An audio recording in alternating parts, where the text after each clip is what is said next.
Yes, thank you all for being here, and I think Justin is an amazing curator. I mean, who would have thought to put these two artists together? I'm really enjoying, I have had a few solo shows before, but I'm enjoying having this conversation even more than just seeing my own work. It's more fun. It's more fun, and I'm a great admirer of Tod's work also. And to see them together, I hope you'll take some time to see how they speak to each other, because I think they really do. I think they really speak to each other. So what I would like to do is just talk a little bit about the origin of some of these drawings. Okay, so I'll start with this one. This is the oldest one from, I think, 2011, and I need my paper. So this was inspired by a section of a poem by William Blake. Are people familiar with William Blake? He's a poet and artist from the late 1700s, early 1800s. And he wrote a long poem called The Marriage of Heaven and Hell. And so in his idea, heaven is the place of piety, morality, and hell is the place of sensuality and energy, and it's not a place of punishment, it's a place of wild energy. Like Montrose. No, he preferred hell to heaven. But as part of this poem, as a famous part,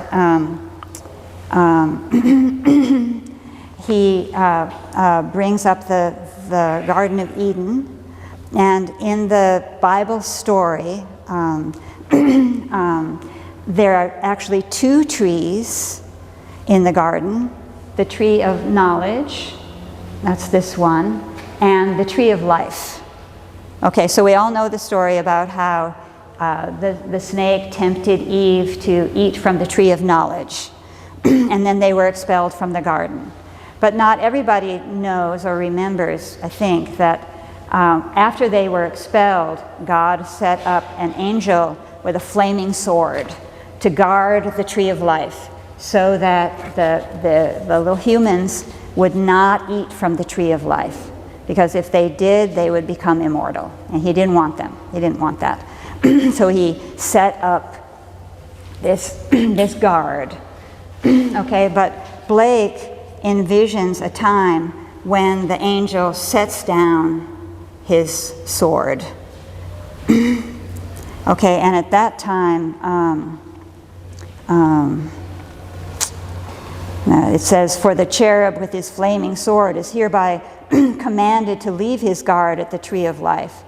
And when he does, the whole creation will be consumed and appear infinite and holy, whereas it now appears finite and corrupt. If the doors of perception were cleansed, everything would appear to man as it is, infinite. For man has closed himself up until he sees all things through narrow chinks of his cavern." Okay, so this, then I went a little further and imagined, okay, what if Eve had two pieces of fruit, two apples, one from the tree of knowledge and one from the tree of life. So that's what this is. Here's the angel. Here's the angel setting down the sword. There's the snake. The trees are intermingled. So I showed this to a friend recently, and she said, "Well, what happens when she eats from the tree of life? What happens? What happens?" So that's for you to imagine. I suppose that then everything would appear to you, if you ate from the tree of life, everything would appear infinite and holy instead of finite and corrupt. if you could eat from the fruit of the tree of life. Okay, so that's that one. How did you manage to create that scale? I mean, scaffolding or on the floor? Well, a sort of makeshift scaffolding. You know, I had a table, and so I stood on the table to do part of it. And then when I got way up high, I put a chair on top of the table. And I was standing on the chair doing it. But it took forever to do this. Yeah. I was so glad when it was finished because it was really tedious. You know, this is done with pencil, so I used up lots of pencils. You know, just doing all these. But, you know, I'm still glad I did it. Yeah, fantastic. Any other questions about this one? Don't you like how it works with Tod? She even has it's called Pale Offering, so it's like, I just love it. They're made for each other. Yeah. They are. These pieces are made for each other. Someone had to see it.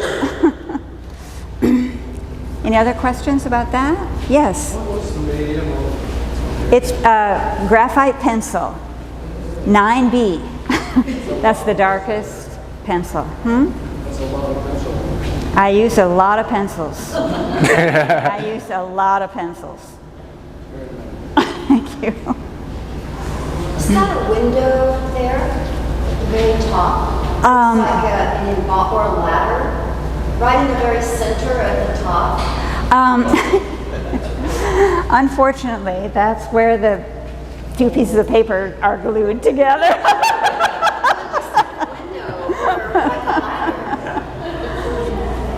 I'm glad you saw something in it.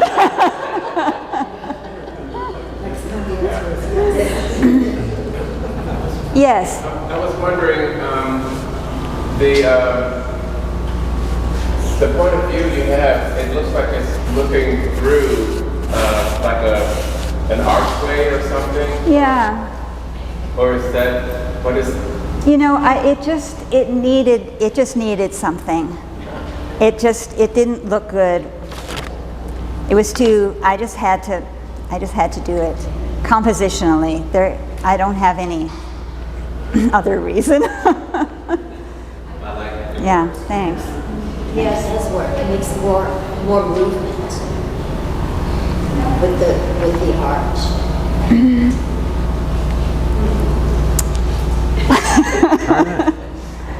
Okay, shall we go on?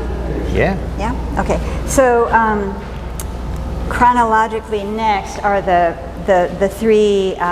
But I probably won't talk about those. The three in the hallway. If you want to know about those, there's a little book that goes along with it, and I will give you a copy if you want one. I have them in my bag there, so just let me know if you get interested in those. Okay, so these three triptychs. There's one in the hallway there, and one here with the red egg, and one here. There are 8 of those, so those who saw the show recently at Brazosport College have seen all eight of them. And they originated from the I Ching. Who's familiar with the I Ching? Okay, not very many people. Okay, so that's why I brought all these little visual aids. Okay, so the I Ching is a very ancient form of divination that it involves, one way of doing it is to throw 3 coins, and then you add up, heads are 3, tails are 2, you add them up. You throw the coins 6 times, and then you make this, it's called a hexagram. It's called a hexagram. Okay, and so if you get when you throw the coin, if you get an even number, it's a broken line. If you get an odd number, it's a continuous line. So there are 64 different possibilities. Each one has a name. You look it up in the back of the book and you find it. So this one is number 15, and the name of it is humbling. Humbling. So each one has a name, and then over the centuries, there have been an accretion of commentary by Confucius and others, and so you read all about it. So you like a lot of forms of divination, you start with a question, and the answer might be, this is what you need. Humbling. So each hexagram is made of 2 trigrams.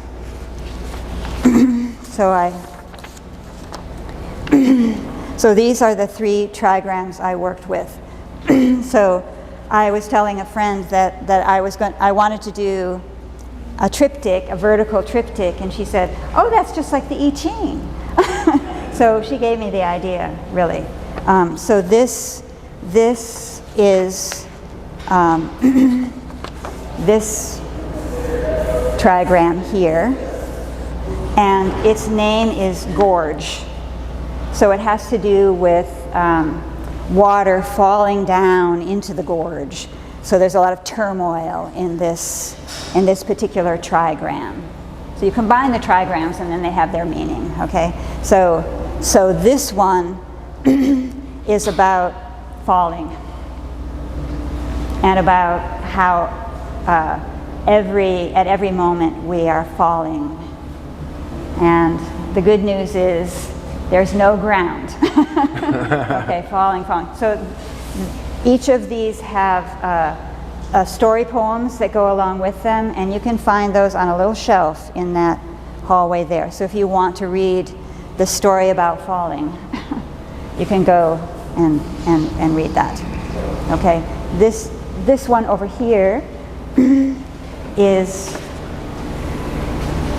yes, that one over there is, that trigram, this one, is called shake. So it has to do with the arousal of spring. Each one has a color also, each trigram has a color. So I was just using these things to help me figure out what to do next, okay? So I knew this one had to be green. So then it evolved from there, okay? And this one is ground. Doesn't really look very grounded, does it? But that's how it started. And the color is red for that one. Okay, so there are 8 different trigrams, and I did 8 different pieces. Any questions about those? Whenever you draw the people upside down, do you draw them right side up and then turn the paper, or do you draw them upside down? You know what? I'm not good enough to draw them upside down. It's pretty hard to do. So yeah, I drew it, but I knew from the beginning that I wanted it to be upside down. But because I wanted to do heads in all different positions, you know, in this sequence. So I needed an upside down one. Yeah. Yeah. So then I also have, I'm working now on a series based on a Buddhist scripture, or inspired by a Buddhist scripture called Jenny, the flower ornament scripture. The flower ornament scripture. It's a massive and splendorous, amazing work of literature, right? It's just amazing. So I'm just, I'm not really illustrating the flower ornament scripture. I'm not really illustrating it, but I'm using certain things as a starting point. Okay, so the last chapter of the flower ornament scripture is the story of a boy named Sudana who wants to become a bodhisattva. So do you know what a bodhisattva? A bodhisattva is someone who is working toward enlightenment, but will not complete enlightenment until every sentient being is enlightened. So instead of being concerned about your own personal enlightenment. A bodhisattva is concerned with the enlightenment of the whole universe, basically.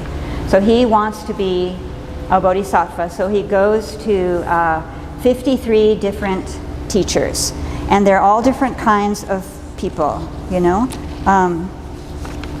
I made a little list here. I won't read all 53 of them, but there are monks, there's a nun, there are 2 kings, there's 4 girls, there are 3 boys, there are 2 perfumers, there's a mariner, there's a celestial being with 4 arms, and there are goddesses. So he goes and visits these individual goddesses to be taught about how to be a bodhisattva. Okay, so for this one, Sudana goes to a priest whose practice is amid all these bonfires.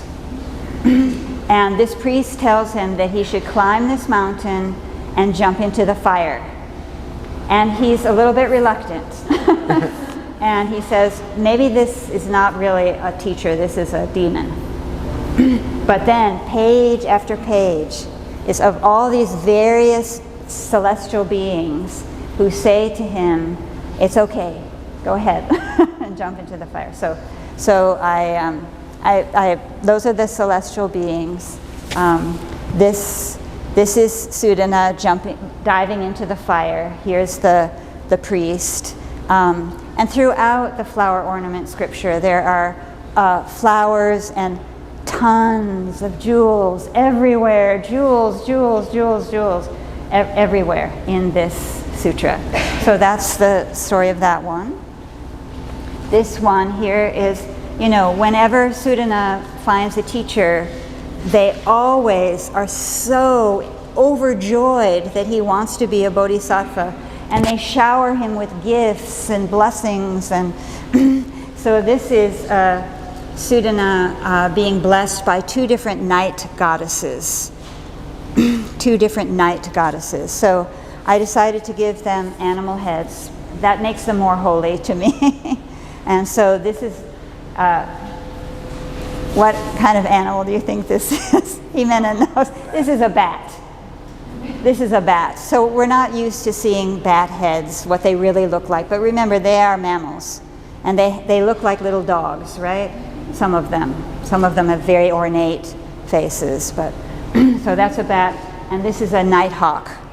So I picked 2 different night creatures. And they're giving Sudana their blessing. Okay, so they don't look like this in the scripture. That's why I say this is not really an illustration. Okay, and there's one over here also. This was the first one I did. Sudana visits someone whose practice is to contemplate the ocean, and this enormous lotus that floats over the ocean, this vast, and this person also receives the eye, the Dharma eye, the eye of seeing, we could say, the infinite and holy, if you wanted to refer back to that.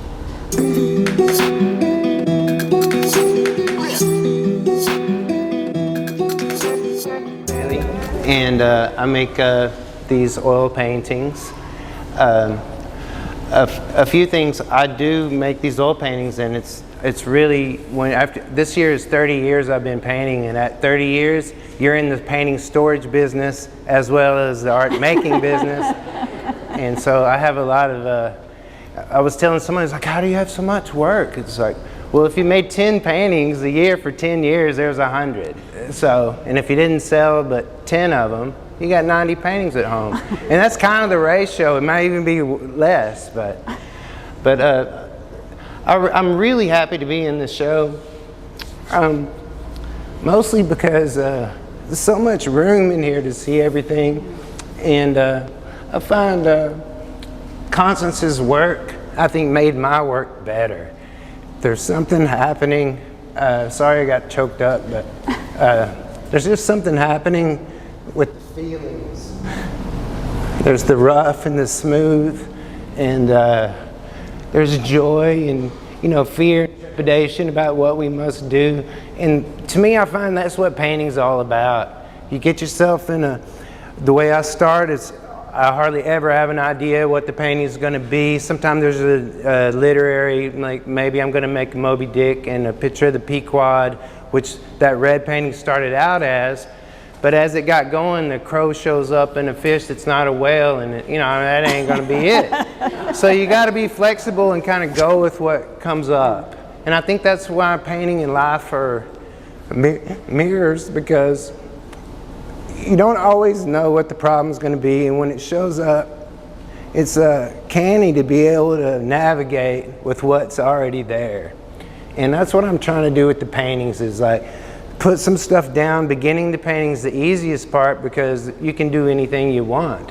But as time goes on, if I'm continuing to go with what's coming up, my decisions and choices are reduced as time goes on, and finally I'll take a chance and either mess it all up and then it becomes something else. As you know, you can see all this information on this painting. This painting, for instance, traveled all the way to Palm Springs, California in 2016, was in a show, left that gallery, went out of business, another gallery picked them up, and then they ended up shipping it back, and then it got home and I didn't like the painting anymore, so I painted that over it. So the life of this painting is probably 2014 to 2019 or whatever the day is on there. So a lot of them have that sort of and that happens on other times, is like getting a financial pickle and you don't have money for paint, or you don't have money to build a new stretcher and a new canvas, and so you end up just kind of painting over what really wasn't working or was abandoned. So a lot of them can get a lot of surface and a lot of information underneath. And what the paintings are mostly about is being a person, being a human. And you can see like a lot of the characters, it could be, well, it's like this. We're kind of a mess, I find, that because like sorrow and singing and howling is the same face. You know, pain and pleasure is the same face. And to me, this is bizarre. I mean, and so that's what happens in each painting. They're like parts of personality, parts of feelings. And the reason I choose the painting is because you can't figure it out with talking, but you can demonstrate it visually with paint. And so that's what all these paintings are about, is just how I felt that day when I picked up this blue instead of that blue, and what I decided to do with the colors as things come up. And the range of work here is the earliest one down on the end, the Pregnant Repose, is 2007, and they go all the way to 25. And I mean, so there's a big range of paintings in here. And there's some, like this huge one from 2015. I mean, I can't tell you what I was thinking at all when I made that painting. So now when I look at it, you know, we say, what's it about? Well, it's sort of wrestling and love making, and some dominant characters, some not dominant characters, some kind of washed out faces. So it's like memory, what happened, and it changes as it goes. And you know, I felt kind of like I didn't know what I was doing working this way for a minute, but I just saw George Saunders at the Wortham Centers, and his whole thing was, he had a novel he wrote 15 years ago that he just figured out what it meant. And so the meaning comes later. It's the same way with writing. This sentence dictates the next sentence. And the meaning develops over time, because if you knew all the way what it was going to be in the beginning, well, there's no reason to make it in the first place. Or I could just shoot a photograph if I wanted an exact replica of something, but I think that would be hard to find, you know, especially to make it my own thing, because I mean, really all these paintings are self-portraits in a way, you know, just aspects of memory, life. And you can see, I mean, some of them tend to be livelier and some of them tend to be a little more subdued and, I don't want to say depressed, but maybe. And but I would say when I walked into the building, the first night, Thursday, and I'd never met Constance before this show. It's just been a real treat. And saw the green paintings together. It was really compelling. And also there's this thing in my paintings, you can see, especially that one down there, there's a figure sort of standing over and watching everyone and sort of controlling what's happening. And you can see Constance, this up and down I Ching thing, is doing the same thing. You have some director hovering over. So I don't know what's going on with that, but there seems to be some sort of confidence that ultimately we're all okay.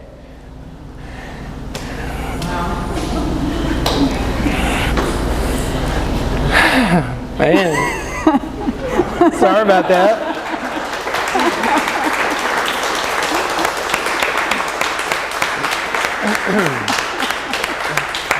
Thank you. Thanks a lot. I'm really happy to be here, and it's a real treat to see everybody, so thank you. And anybody want to ask? Yes? I'm just curious about the pairings of the paintings. So you two were in control of that? No, we only met each other last Thursday at the opening. Yes. Decide? Yes. So how did you, I mean, I know Constance's work, she has a lot of paintings, and you said you've got a lot of paintings.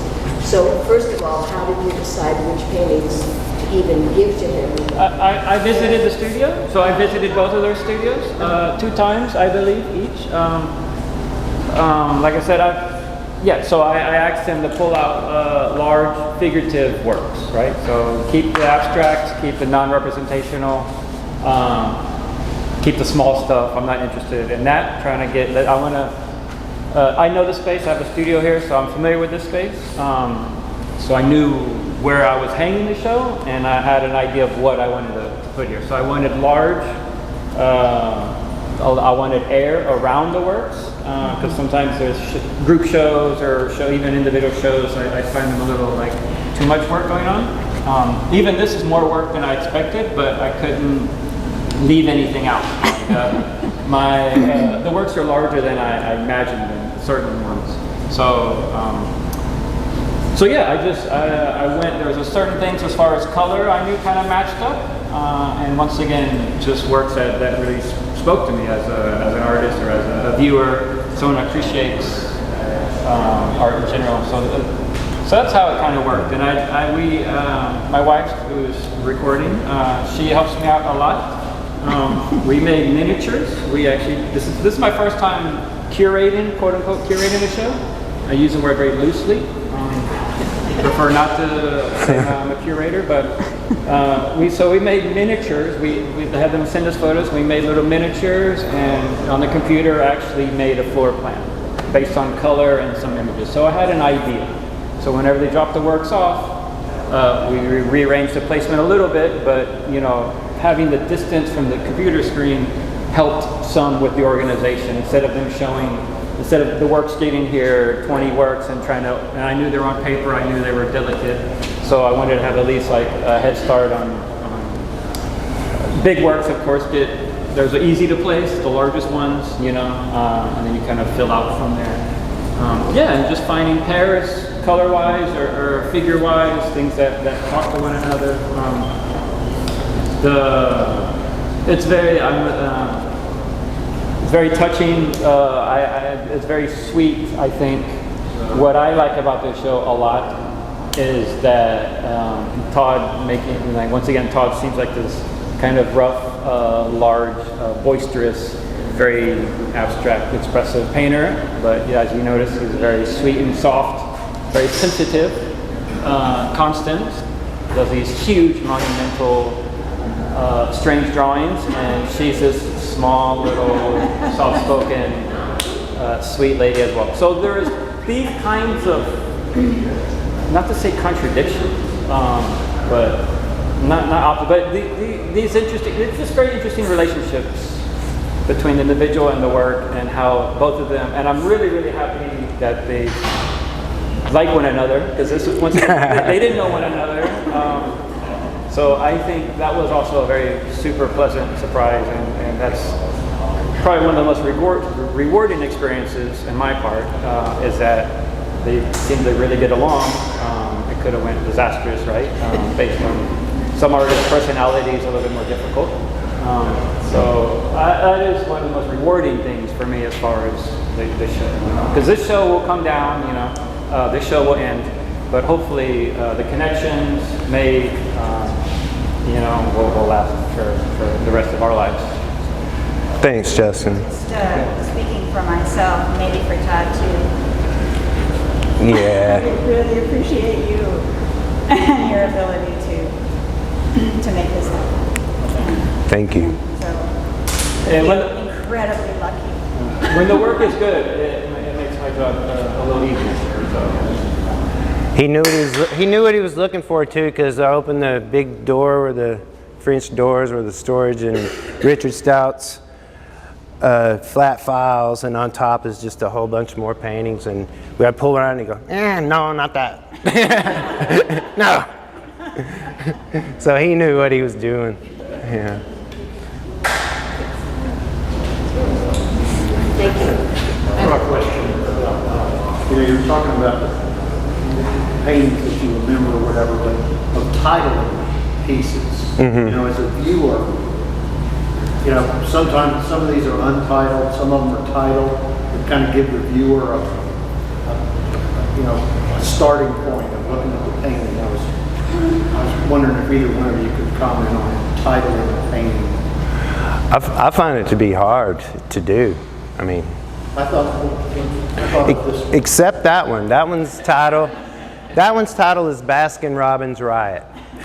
And part of this is with personalities, this is a good and a bad thing, but this, I don't know which art critic, maybe Robert Hughes, was throwing this artist down in the trash can because their work, he said, the colors look like sherbet. And it just said, what's wrong with that? I'm gonna make a sherbet painting. And that's it. So then I called it Baskin-Robbins Riot. And it's the same thing. One time, Linda Dark, she used to have a gallery out off Washington near Hiram's, and I was over there one day, and she was complaining because the artist's work came in, there was all this yellow everywhere, and she was going, "You can't sell yellow paintings." And then I was like, by God, I'm going to make them. So I just made a whole lot of yellow paintings. And this hasn't always served me, that attitude, but like you said, your titles, these are literary ideas that you've not illustrated, and I don't feel like these are illustrations at all. These are alive, beautiful. Yeah, but to give, as you say, to just give an entry point, to give I think it's helpful. The title can really give you an entry point. But you might not have known that was Eve. I hadn't put that in the title. You might not have known. You might have. Also, a quick note, Lindsay from Houston Dairy Maids donated 2 huge cheese trays, which are right around the corner, so don't miss out on that. So.